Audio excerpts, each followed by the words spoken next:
ഓ അമ്മ, ഞാൻ കുറേ തവണ ഈ പറയണു, ഈ ഗൾഫിൽ നിന്ന് ലീവിന് വന്നു കഴിഞ്ഞാൽ പെണ്ണ് കെട്ടിക്കോളാൻ ഞാൻ എവിടെ വാക്കൊന്നും കൊടുത്തിട്ടില്ല.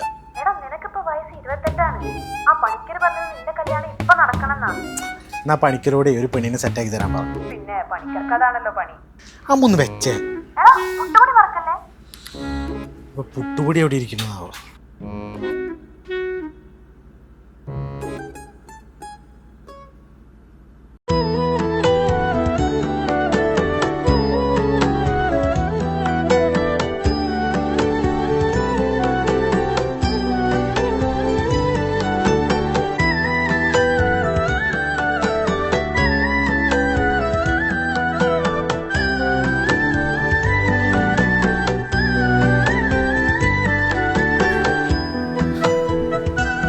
ഈശ്വരാ, ഇതാണോ പണിക്കര് പറഞ്ഞ പെൺകുട്ടി?